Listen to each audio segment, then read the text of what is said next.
सदाशिवसमारम्भां शङ्कराचार्यमध्यमाम् अस्मदाचार्यपर्यन्तां वन्दे गुरुपरम्पराम्.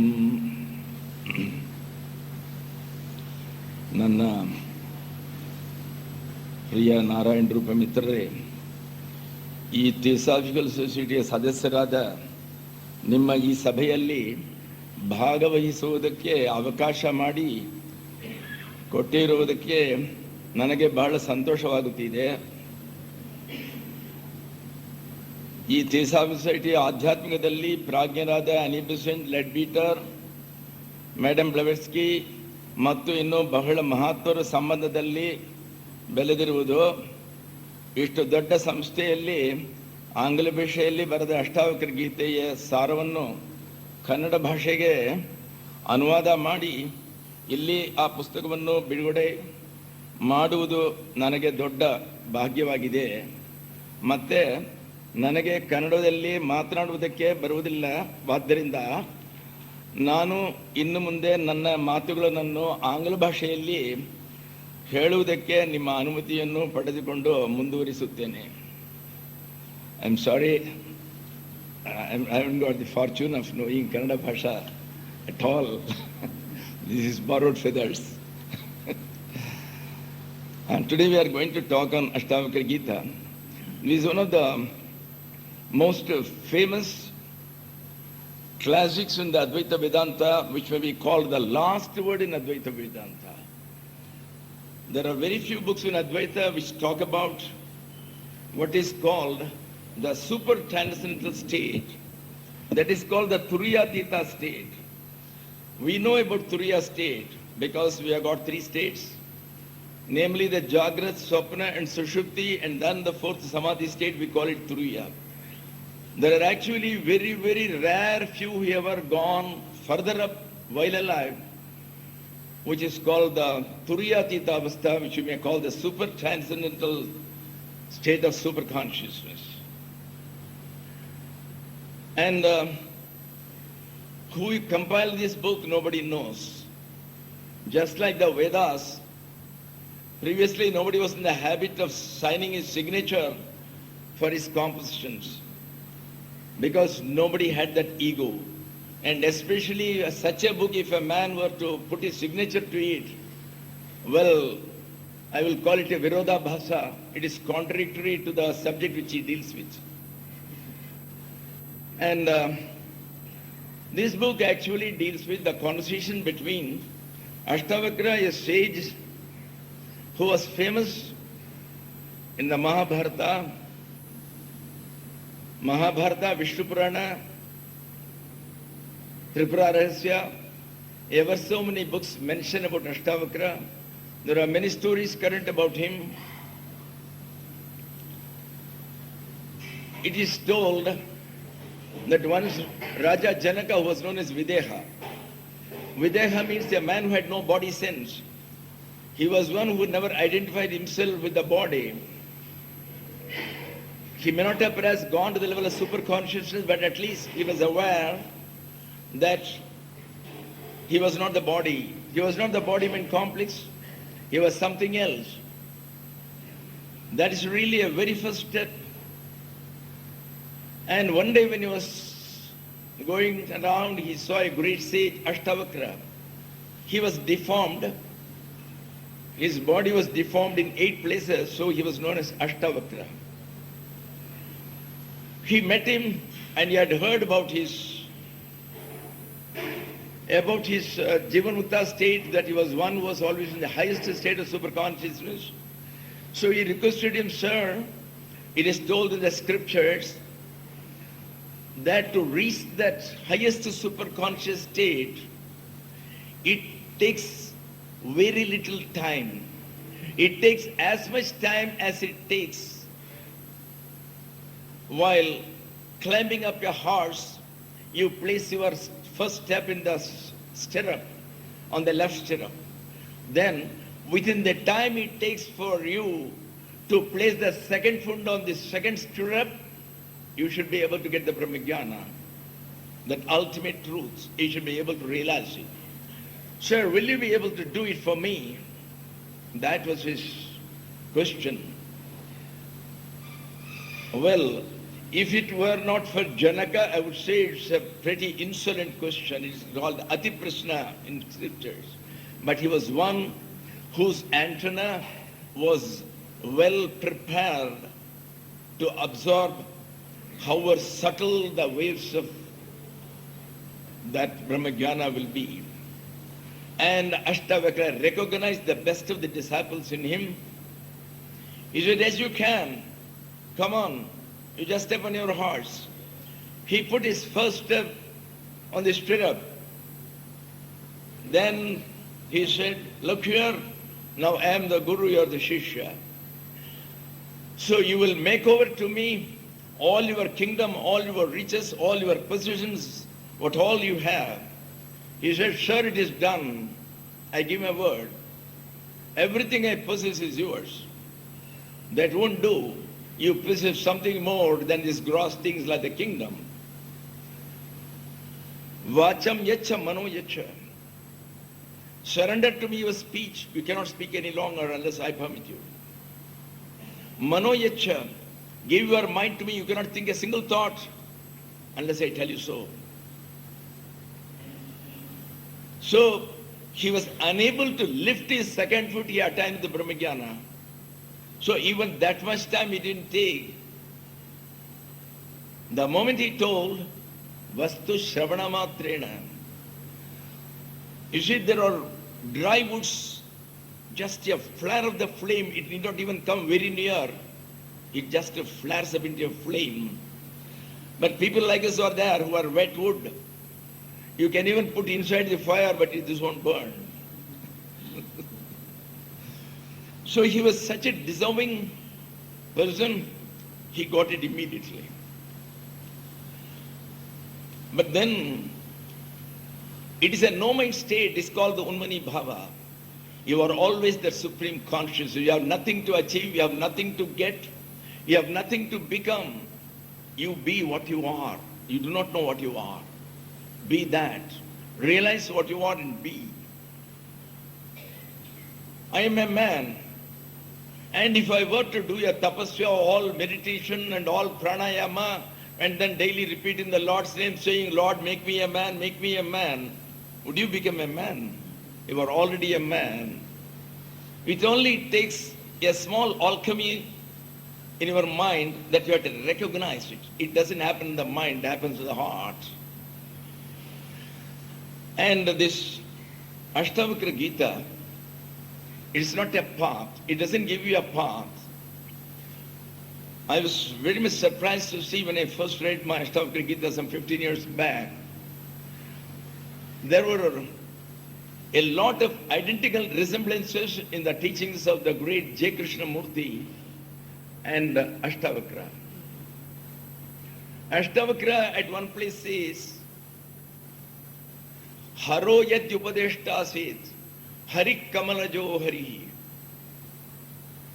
He says, even if the great Lord Shiva comes to teach you as a guru, even if the Lord Hari, the Vishnu, comes to you to teach as a guru, or the great Brahma, who is the master of all the four Vedas, he himself comes to be your preceptor, well, you can gain nothing unless you forget everything except the self. Sarva Vismarana Dhrate. Without forgetting everything, you can't get. Yes. There are two methods of approach to reach the final truth. One is with effort, the other one is without effort. With effort is, it doesn't require an effort, but what happens is, a rich gentleman was sitting in his own bungalow. He called his driver, hey, it is time, let us go home. The driver said, this man was fully drunk, inebriated. So the driver was a good chap. He said, sir, you are sitting in your own house. Where do you want to go then? He said, look here, I've told you several times, don't talk back. Whatever I say, you do. This is the last time. Come on, let us go home. The driver is a clever chap. He put him in the car and drove him 3 times around the entire Bangalore city and brought him back to his house. He said, yes, we have arrived. Well, it's because of that only we have got ever so many methods, rituals, japas, pranayams, the Kundalini Yoga, Hatha Yoga, and whatnot. But actually speaking, you are in your home. There is no need to tell you hurry home, hurry home. No, you are there in your home. Where do you want to hurry? So, this is not a path. This is the destination itself. 1 minute you are on the terra firma of the earth. The other minute you find yourself not in the absolute truth, but as the absolute truth. You find yourself as the Brahman. That transformation which takes place in the heart. Nothing new is achieved. It is there. A gold idol was Abhisheka was all being done, and then it has become black, sooty. Nobody knew that it was made of bangaru. It was made of gold. Somebody happened to scratch, he found, oh, it's so fine like. Then he washed it off, the gold came. Did you achieve the golden idol? Did you make it? It was already there. Remove the dirt, it is there. How do people make statues? You bring a big rock, the statue is already in it. You want the statue of Aurobindo, you want the statue of Ramakrishna Paramahamsa, you want the statue of Lord Shiva. You just remove the unwanted portion, the balance is the statue of Lord Shiva. So Shiva is already there. Aurobindo is already there. So you have nothing else to do but to remove the unwanted. Here, even that he calls it a myth, there was never the unwanted, there was only the statue, you are seeing a rock. So you just change your outlook, you see the Shiva, that's all. There was never a rock, there was always the statue. So this is a journey where the self is going to find out the self. The seeker is the sought. So how much time will it take? It is you alone whom you are seeking. Just realize it. There is no object, there is only the subject. You have only to take your eyes away from all the objects. All the objects are your own modifications. There is nothing but you. So you just come back. There is a beautiful term for it in Sanskrit. It is called vichara. What is vichara? You do vichara. It is there in Kannada, it is there in Sanskrit, it is there in most of the languages. We say in English, reflections, cogitation, so many things. No. Chara means a movement. We say gochara, grahachara. That is the movement of the planets. So chara means charati, that is movement. Vichara means viruddhaha charaha, the reverse movement. You are looking at the flower, you may look at it for hours together, for eons together, you will get nothing. Turn the eyes back towards you. Who is the seer? Who is the drashta? From the drishya, you bring it back to the drashta, you are there. That is called the vichara. It's a beautiful word. There is a famous Sufi saint, a lady called Rabia, perhaps in Persia also. One day, another Sufi saint called Hazan came as her guest. Both were there inside the hut. Early in the morning, Hazan came out. It was a beautiful sight. The sun was just rising. It was all reddish-like, the reddish hue. And the flowers were giving a beautiful light fragrance all around. There is a light breeze. The sunrise just slowly coming. It was the most beautiful sight. He shouts, Rabia, what are you doing inside? Come out, see the beauty of the creation of the Lord. What is here? Come on. Rabia laughs. Hazan, how long will you be seeing outside? Come inside, I say. Don't be lost in the creation. If you are lost in that one drop of the beauty of the creation, why don't you see the entire source of the beauty? who is called Satyam Shivam Sundaram. Come to the Creator, look inside, Hassan. This is what she said. You have to bring your eyes from the Drishya to the Drashta. This is what he does. He does it in a moment like a magic, as if he has a magic wand. The first shloka here starts without any preliminaries. Straight away Janaka asks the question, Katham jnanam avapnoti? Katham muktir bhavishyati? He is highly worried about it. His mind is there.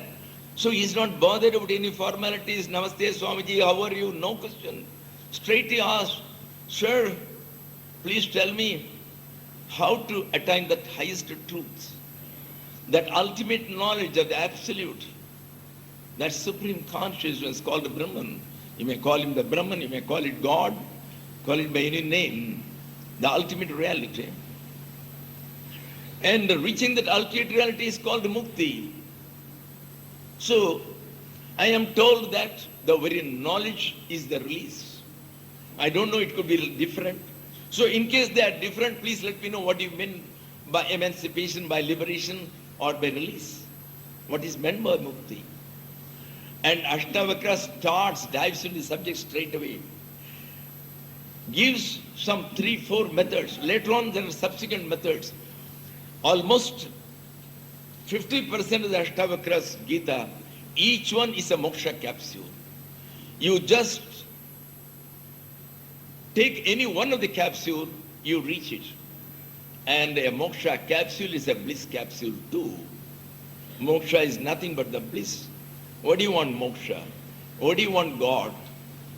To have that permanent happiness called bliss. What else do we want in life? What all we want ultimately results in Ananda. But the other things are all temporary like. You want Ananda for 24 hours, in all places, in all circumstances, without the least diminishing, no question of diminishing returns as in economics.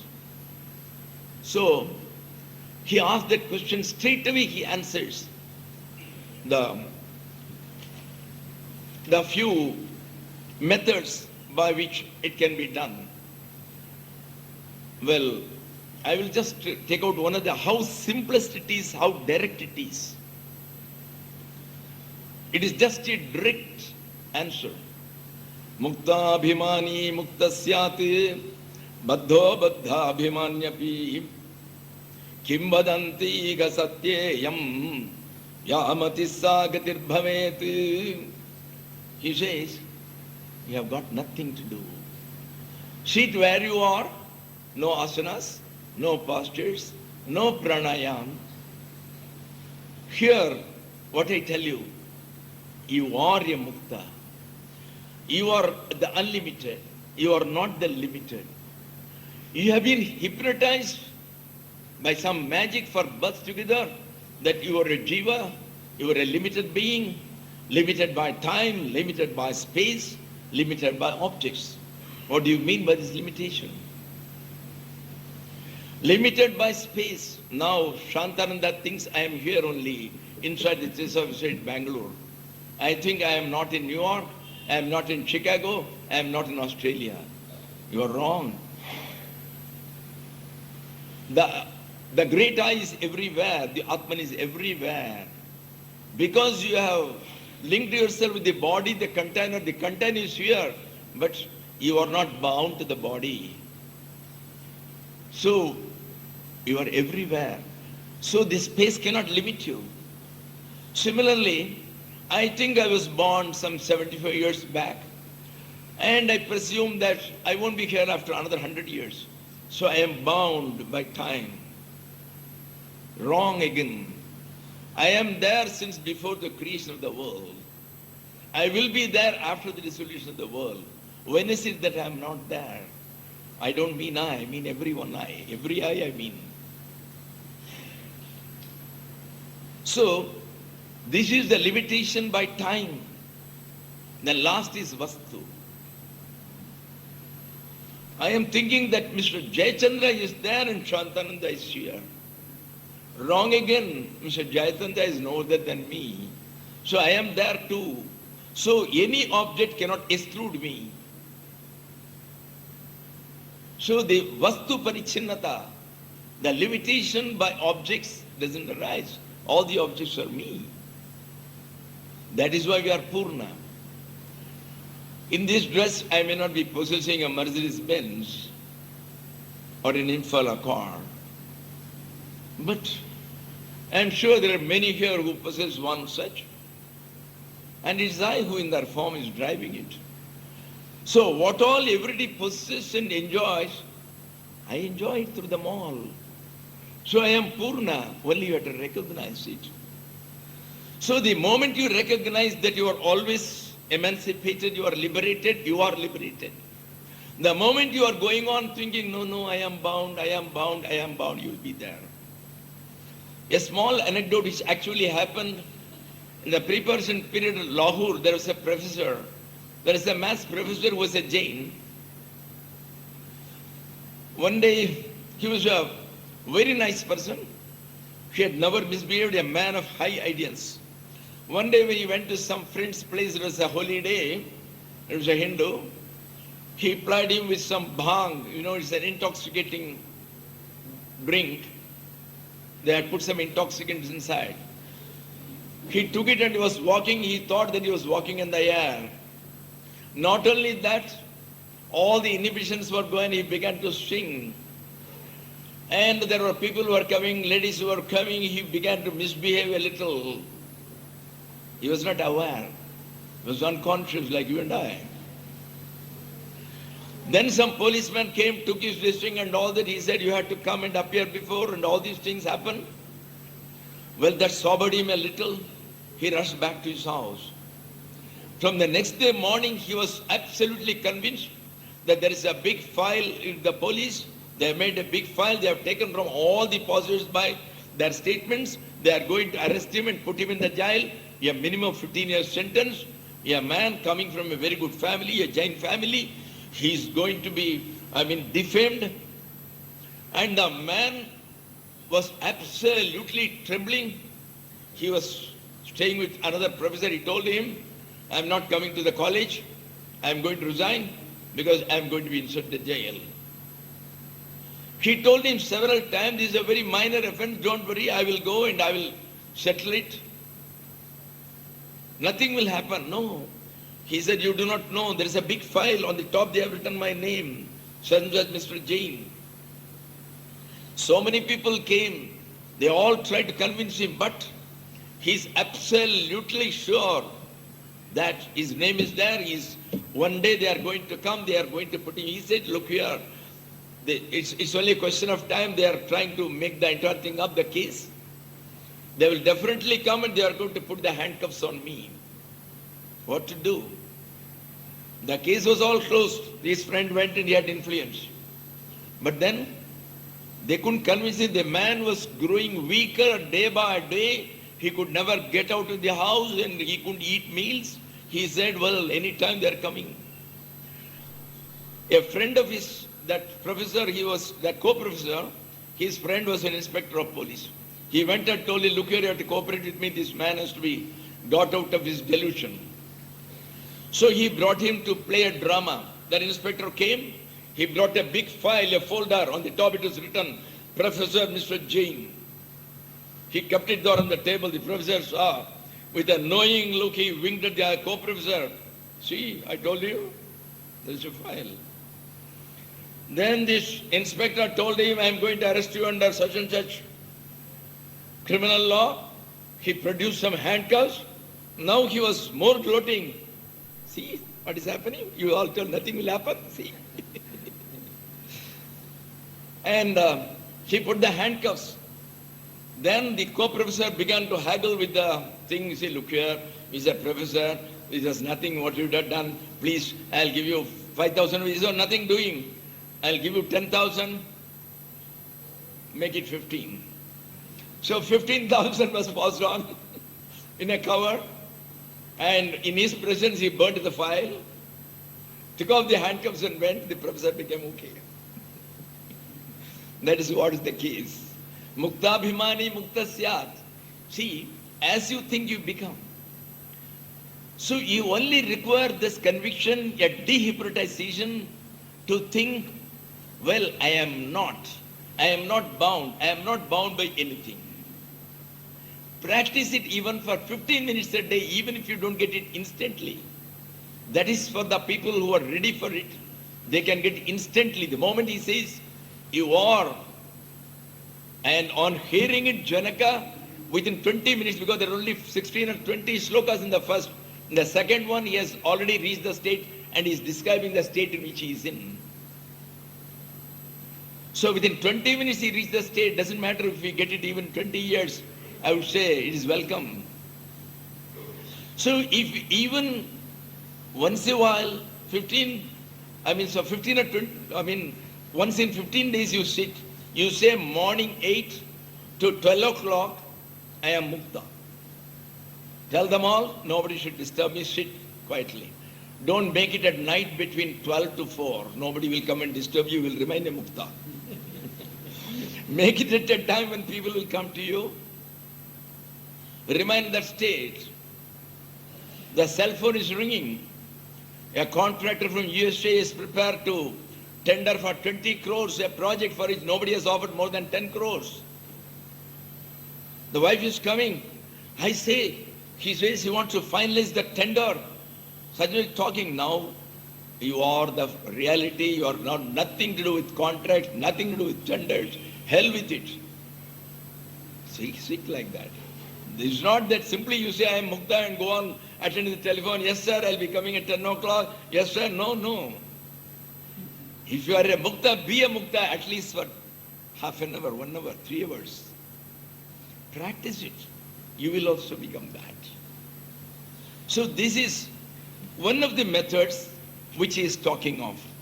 Then, even without it, there are 4 or 5 cardinal principles for your daily life. If you do it, you can get into this state. Because this book is not only meant for the PhD, he knows there are other people who cannot reach the PhD stage. So he has also given recipes and remedies to reach that final stage for people who are middlings or who are perhaps even below the par. See, there are 3 types of aspirants or sadhakas. One is called the mandadhikari. The one is very dull and slow like in the uptake. The other one is called the madhyamadhikari, the one who is in the middling stage. And the one who is top, we call him the uttamadhikari. So a teacher cannot afford to lecture only for the top 1 or 2 fellows. He has to take the entire class with him. Ashtavakra is equally compassionate. So he gives you a few tips. Number 1 is, do not react. You just do this much in life, you will reach. Nothing else, no other sadhana. See, this is not something to do, something which you refrain from. So it is easy. There is no action involved. It is an inaction.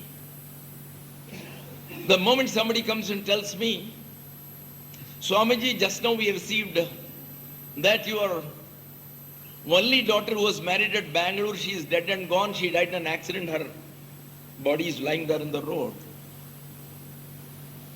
Remain without any sort of reaction. You are a Sunna, you have nothing to do. So even if you are otherwise, you just do not show any sorrow or other things. These are all things which are all happening without your contribution. You never thought, you never engineered it, the accident has happened. What are you going to do? So just remain, and if at all anything is to be done, if they say you should be present, then go be present. No problem. It doesn't matter. So do not react, not only in the case of dukkha, in sukha also. Sukha dukkha samau kritva. See, you should not exult also. Suddenly you get a news that you have been promoted as a general manager, who was an assistant general manager, been promoted as a general manager. Oh, come on. Oh, today I've been promoted. Come on, let us go to Hotel Natraj tonight at 8 o'clock. No. Don't exult. These are all things which are happening. That's all. You have nothing to do. So do not react. is the first one. And do not react means for everything. Somebody comes and praises you. Swamiji, how beautiful your book is. I have never seen in the past 100 years, nobody has written like this. Is it so? Is it so? No. When somebody comes and tells you, Swamiji, what sort of nonsense you have written? I never thought with this God we will write like that. Who told you this nonsense? No. Don't react. Whether it is ninda or prasamsa, have that equipoise. Remain unaffected. There's a beautiful story of one Kabir Das, who was a very famous saint. How things are managed, you see. Kabir Das, actually, he was a weaver. He was being reared in the Muslim community, but his guru was Swami Ramananda, his adopted guru, and he was a realized soul. He went up to that level when he was in the satsang. It was in Kashi. All the crowd used to go to him. So the so-called the Brahmin Pandits, the Brahmin scholars of Kashi found that there was no audience. He was the only speaker and the only audience. He was the Shrota and the Vakta both. And all the fellows were going to Kabir. So they got jealous. They said that we have to discredit him in the eyes of the public. So they called a prostitute and gave her money. They told her what she should enact. Kabir Das was coming from the temple Vishwanath outside. In that side there's a lot of crowd on any day for Vishwanath temple. So the Brahmins who have instigated, they were all standing on either sides. So when Kabir Das, the prostitute went and hugged him and said, "Oh my dear hubby, how is it that you have abandoned me and gone? You now pose as a great sadhu and you have left your own wife. Look here, I have got no other sari except the one I wear. It's about 4 days since I have taken my food. Are you not ashamed?" Then all the people, the Brahmins, they say, "Five," and then throw stones at him. Immediately, your reaction, my reaction would be, either taking aside and bribe her, "Come on, take it, don't unnecessarily, don't tell all these lies, you get out." Or you would have flared up and said, "Who told you so? You are not," and all that, there will be a big fight. No. He immediately said, "Oh my dear, why didn't you come to me early when you know that I am here? You could have come to me early. Much earlier you could have come to me. At least very good you have done." He put his hand on her shoulders. "Come on, let us go home." She was surprised. She thought that she could get out. Now she is caught. Kabir Das is taking her home and then makes her sit and then she massages her feet. "Oh my dear, how much you have suffered on my behalf." And she's combing at every word he says. And then he prepares, he has got very good food, he comes and takes, and with his own hand she is feeding. She couldn't take it. She feels like vomiting. "Oh, what have I done? Such a great saint, and I am defaming him, my Lord." She's at the point of an outburst in weeping. She couldn't do anything. She was in a dilemma. In the meantime, the Brahmins all went and told the Kashi Naresh, the king, "Look here, you are patronizing that fellow, that Kabir Das. You know what happened? He has taken a prostitute, all these people are the witnesses, and he is feeding her and he is putting his hand over her. You do not know." The king sent his people. He said, "Bring that Kabir Das here. And in case the prostitute, they bring her also." When they went, they said, "Come along." He came along and he was holding the hand and he was putting. She wanted to get away from his embrace. No, he's hugging her tightly. "Come on, you are my beloved. See, we are married according to the rites of Vedas. Why are you afraid? Come on." So they both are going. They went to the king. The king is really surprised on seeing Kabir Das having that insolence to come in the presence of all, putting his hands over a prostitute. And the moment they came, she just wriggled out of the grip of Kabir Das, went and fell at the feet of the king, and she said, "King, he is absolutely innocent. He is a Mahatma. Today only I came to know. It is these people who gave me, here are those gold coins they gave me." That is how he tackles. He is a Jivan Mukta. He is a Turiyatita. Never bothered. So he didn't immediately neither flare into temper or anything. He accepted the circumstances. Accept whatever comes. You see, Or everything the cosmic does, it is not a sadistic consciousness which is sitting up. That supreme consciousness which is really your own self. But anyway, even if you take it, it is somewhere external. But it cannot be sadistic. It didn't create to play with it cruelly. So what all it does has got an end. Even with this play of this prostitute, Kabirdas' fame grew tenfold. So more people came, more people benefited, so that more saints could be produced. We don't know the cosmic play of the Lord, of that supreme being. We're not aware of his Leela. Now, the second one, which is more or less, which stems from this is, whatever happens, you remain as a conscious witness. You be as the witness conscious.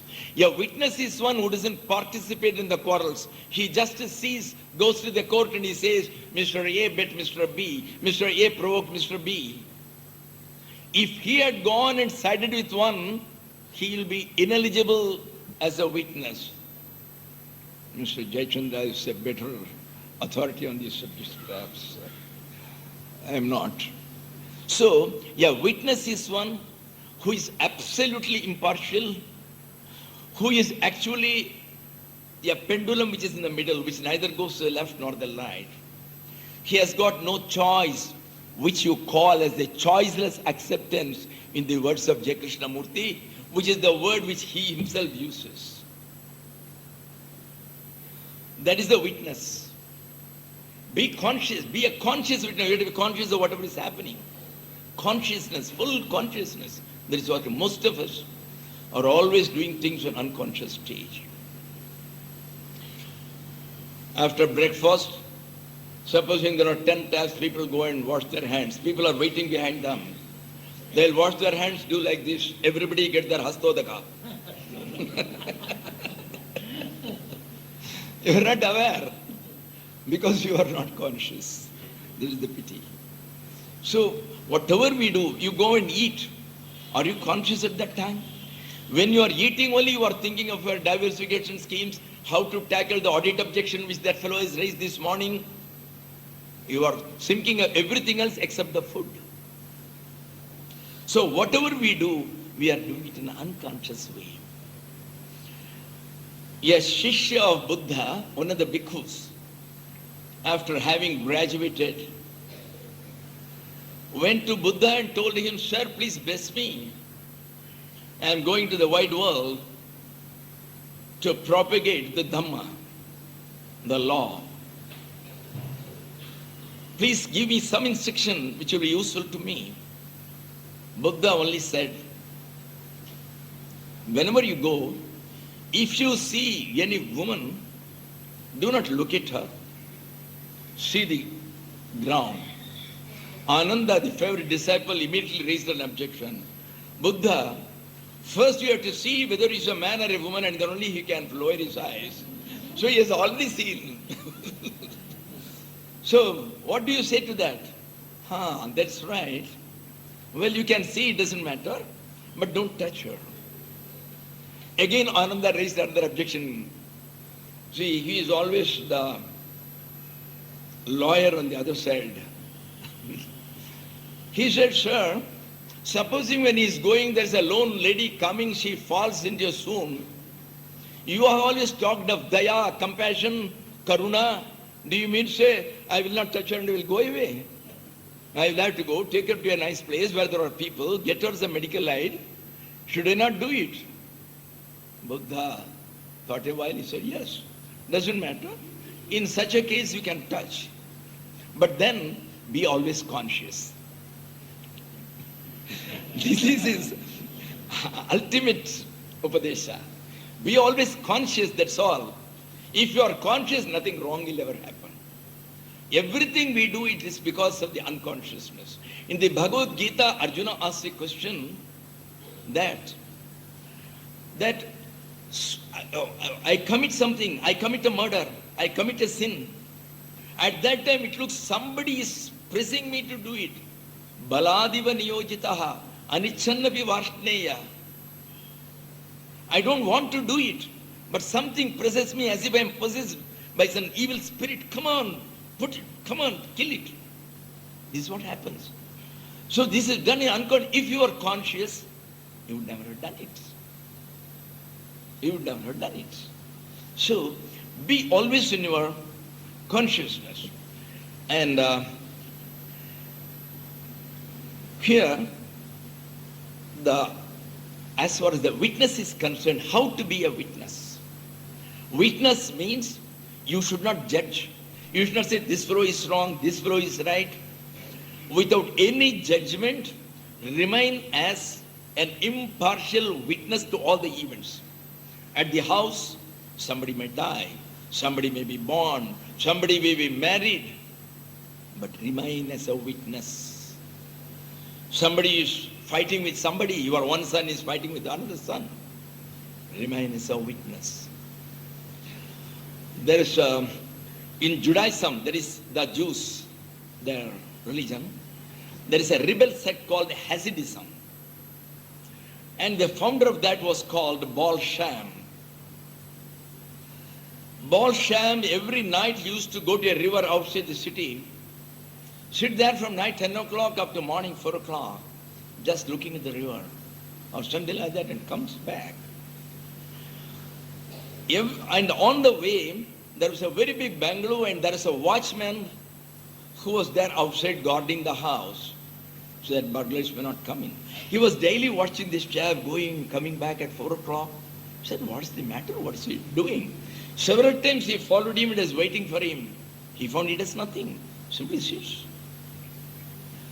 So, one day when he was coming back, he asked him, my dear sir, every day you go there and sit, so many times I have tried to follow you, but you do nothing. What are you doing there? He asked this man, you are putting me this question, what are you doing? What are you? He said, I am a watchman. He said, I am also a watchman. I go to the river and watch myself. What are you doing?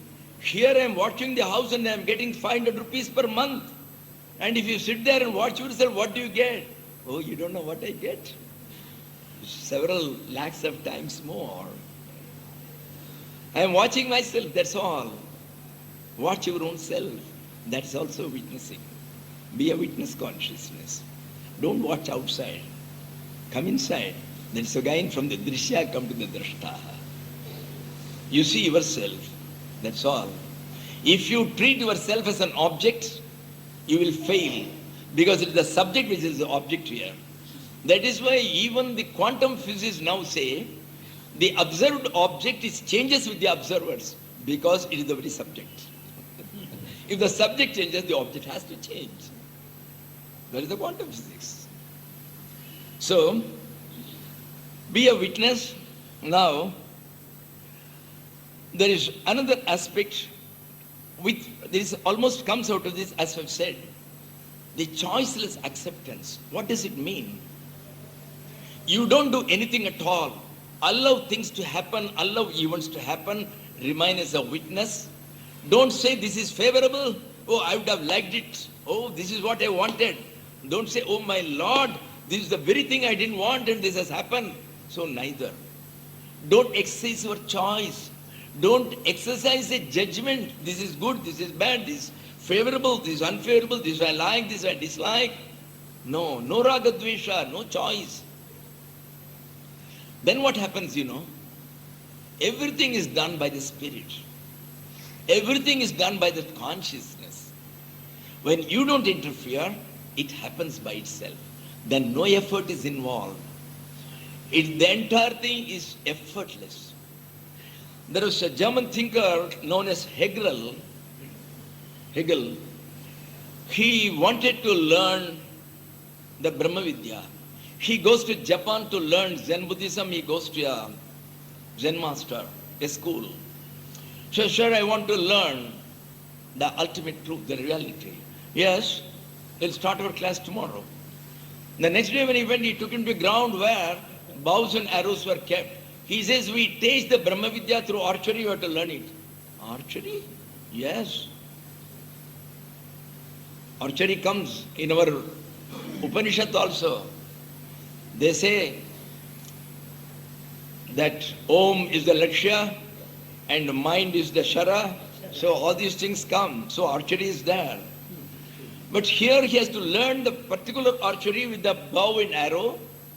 He learns it within 2 months, perfect targeting. 100 times after 100, the target goes. The teacher says, useless. Look here, the target is not the target, you are the target. So we don't want you to hit the target. When you release the arrow, you should not release it. Something else should release it. You keep quiet. You don't exercise any effort. Let the arrow be released and not by you. What a pity, he couldn't understand. He showed him sometimes. No, his mind was full of, agitation, how to learn. He's trying several times, failing. 2 years over, finally he said, sir, sorry, I can't learn this. I'll go and learn my own philosophy or other things. This is not my cup of tea. He said, okay, go back. The next day morning, he takes his suitcase, bag and baggage. He comes to the ground to bid goodbye to his teacher.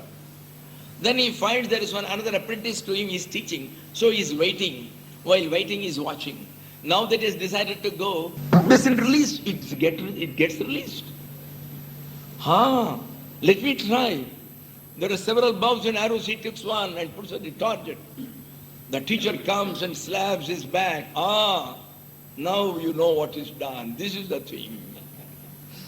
It is your consciousness which should achieve it, not you. Not you. So, when you leave that, this comes to the next one called leave your aham and karta bhava. Don't say every time I am the doer. You cannot do anything in this world. You take it. Even when you have now taken the breakfast and I asked you, have you taken it? Yes. Just now I went there to the other room and we had your breakfast. It is wrong. You never had it. It's a lie, I would say. Your feet took you to the dining hall. Your hands contacted the plate and put it in the mouth. Your mouth pushed into the gullet. What did you do? You had only one role to play. Your consciousness. You are conscious of your feet going there. You are conscious of the hand taking it. And this is what is called in Gita, Guna Guneshu Vartante iti matva na sajjate. He is not bothered. The respective indriyas are doing the respective duty activated by that cosmic program. I have nothing to do with it. I have absolutely nothing to do with it. No karta bhava, no bhokta bhava, naturally. You see, your birth was not your doing. You had no kartrutva there. You were born, nobody consulted you, sir, would you like to be born in Bangalore or in Vardahalli? Nobody asked me. Pushed it in some womb. All right? At least when I die, nobody comes and asks me, Swamiji, tomorrow morning 10 o'clock will be convenient for you. Shall I come and take you? No. Just happens. So when the beginning and the end are not in our hands, how dare we think that the middle is in our hands? We know pretty well that you work very hard, work night and day. When the general manager went on leave for 4 months to UK, you said, I will do that additional work also without extra pay.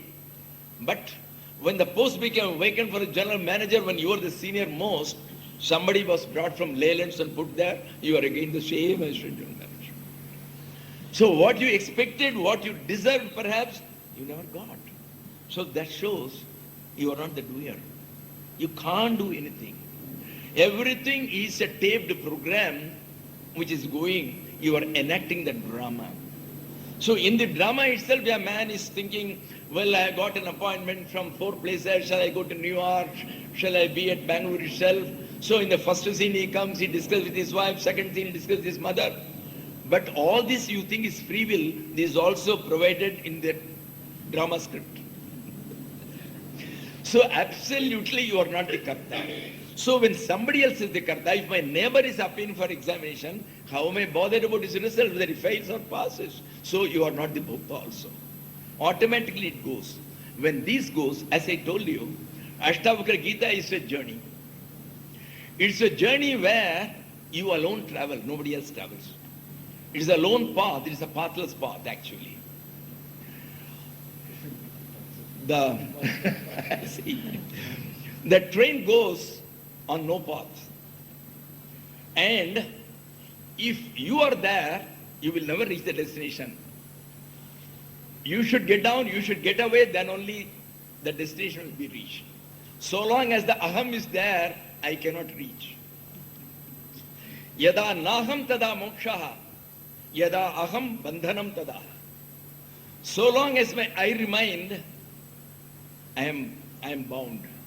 The day I said I am not, the individuality, there is no individual at all. There is neither Mr. Jayachandra nor is there any Shantananda.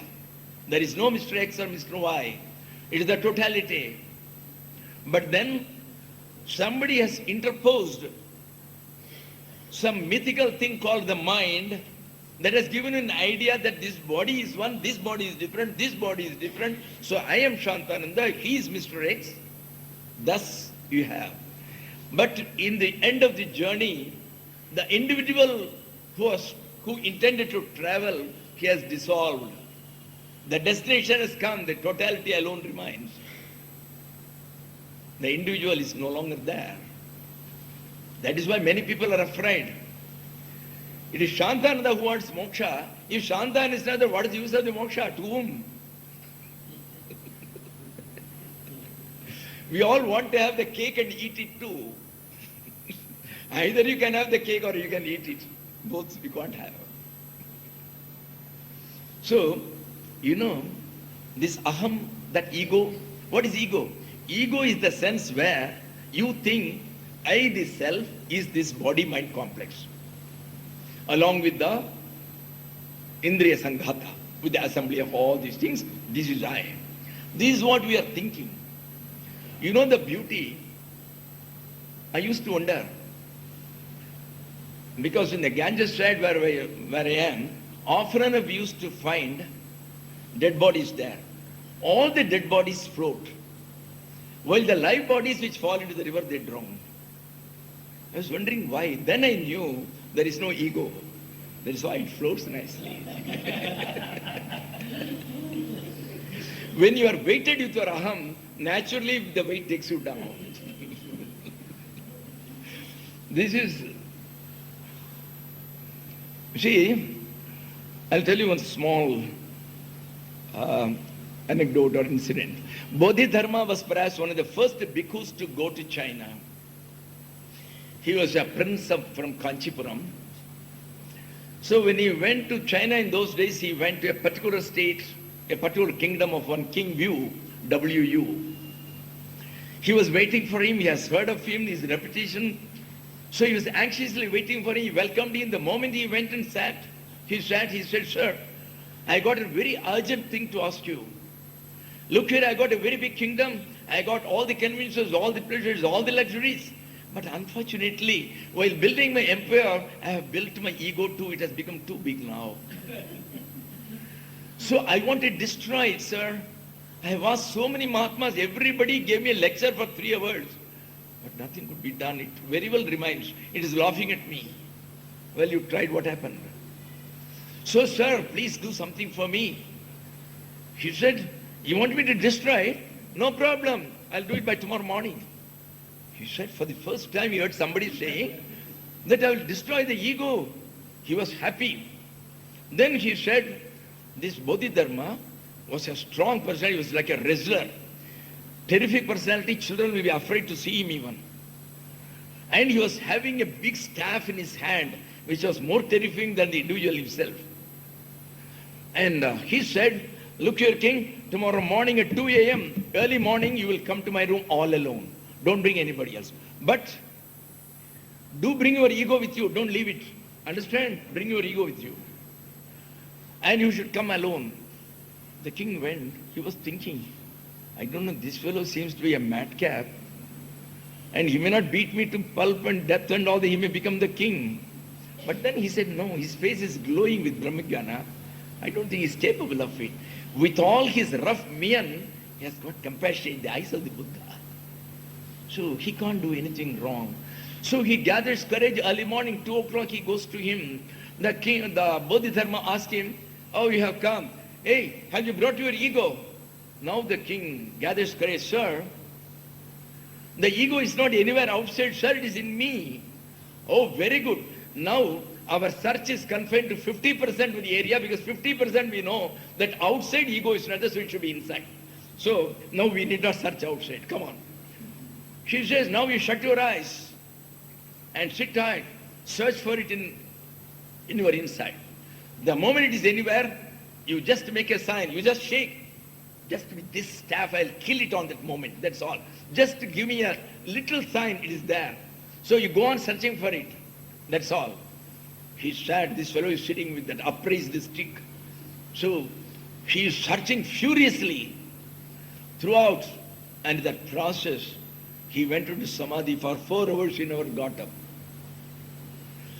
And finally, Bodhidharma wakes him up. Hey, I have not had my breakfast. You are going on. Come on, tell me, did you find your ego or not? He falls at his feet and said, sir, the ego is not also inside. It is my imagination. It is my own kalpana, sir. Very good. Thank God my stick had no work.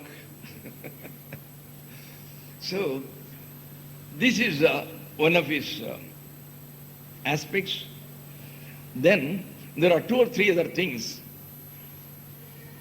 Just like our J. Krishnamurti, he says, there is no need for scriptures.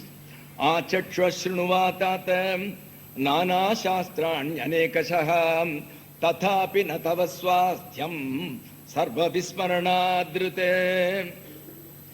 You study thousands of scriptures, all the Vedas, all the Samhitas, all the Upanishads, all the Brahmanas, all the Tripitakas of the Buddhas. You study all the scriptures in various ways, no use. You can't get that ultimate reality through any book. The reality cannot be contained, it is unlimited. Can it be contained in words? Can it be contained in pages? No. So there is no use. Then what have you to do? Forget what all you learned. A great professor of philosophy went to his Zen master. He said, sir, I have written so many theses, I got so many doctorates from China, doctorates from Japan. So I am the most wanted man, not in the other sense. So, in this entire, among all the scholars, so, but I want to know something about that ultimate reality. So please teach me. He said, yes, let us have some tea first. He brought a cup full of tea and placed it. He said, wait. He brought a full jar full of tea and he was pouring it on that cup which was already full of tea. Things were overflowing. The professor said, sir, what are you doing? It is overflowing. He said, that's what your brain is doing now. And how do you expect me to pour my knowledge? It will also overflow. So, he says, scriptures have got 2 purposes. What happens is when you reach the final stage, many, even after a few years, like 7 years, 8 years, they begin to think that they have reached. And they all advertise, because I was in Tiruvannamalai recently, every month at least 7 to 8 Jivan Muktas, Turiyas come. They put an advertisement. 25 days course, we will make you a Brahmagyani. You will reach the reality, $400. And if you pay in dollars, we'll give you consent. If you pay in rupees, it is something else, some equivalent. And if you are in a hurry and your passport is expiring, at double the rate, we can give you within 15 days. So many are coming. I wouldn't blame them. Poor fellows, they are under the impression they got some experience, something like. All experience is false. The final state is a non-experience. When all the experiences cease, experience means the impact of the external things inside and the reaction. There is neither a reaction nor there is an impact. So the final realization is a non-experience. That's what I will call it. I will call it. So, in the Shastras have got this purpose. Finally, they give you a checklist. This Ashtavakra Gita in the 18th chapter, out of 298 slokas, 100 slokas give you the characteristics of the man who has reached the highest state. By reading all the 100, get it by heart. If there is one Jivan Muktari, you can't recognize a single one. But they are all the checklists for self-assessment. You can see what is given there. At first time it says, Atha atmagyasya dhirasya katham artharjane ritihi. You say you have realized the soul and you are charging $400. Here it is said that a man who is realized will never bother about a pie. He will never be interested in earning money. So at the first account itself ticked off. So like that he has given you ever so many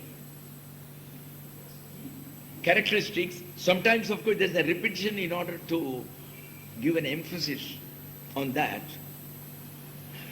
And no amount of yoga, no amount of trying to make your mind one-pointed. Everybody who sits on meditation, his first thing is, Swamiji, it is 20 years I am sitting. The moment I sit, I see my grandson who is in New York. He was with me. Oh, I am so fond of him. He will never sleep without me. Nowadays he is in New York. So he comes to me, I am seeing him, I am seeing that. All the world comes into you. So you are trying your level best. You can't get it. You can't also get it by saying, oh, I hate all the worldly objects. I don't want the world. I want to run away. Nor can you get it. Virakto vishaya dveshta. Ragi vishaya lolupaha. So have neither. Don't be a man who is attached. Don't be a ragi and then be interested in all the objects in the world. I want the best of the music. I want delectable dishes to eat. No. Nor do you run away saying, no, I don't want all these things. I don't want house. I don't like money. I am going away to the Himalayas. When you hate a thing, that thing is very much in your heart. You see, nowadays what we do, you are coming at dusk, you are seeing a serpent like this. It is dusk, there is no electricity. You think it is a serpent. There are two categories of people who have got two different types of reaction. The one fellow runs away saying, oh my Lord, there is a serpent there. The other fellow takes a stick and beats it. Ultimately, it's only a rope. So neither of you will be able to do anything about it. So you just watch, be a witness. You will see it doesn't move. Then naturally you will know that it is not like that.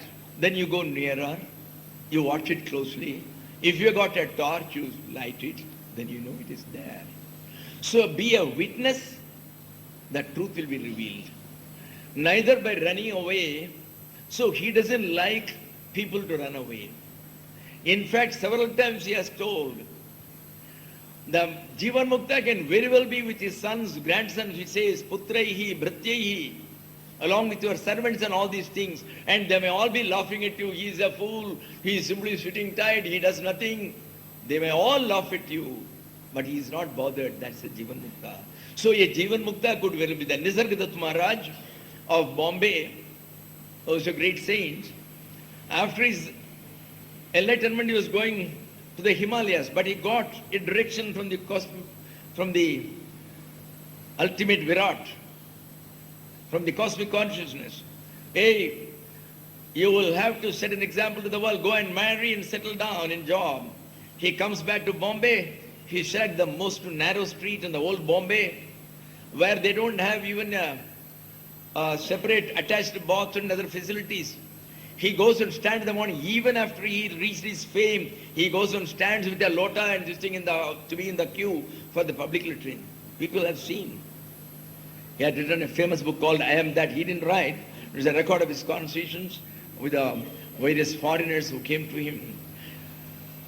So, he was asked to be there. You could tell the people. Similarly, Ramakrishna Paramhansa told one of his disciples called Nagamahashai.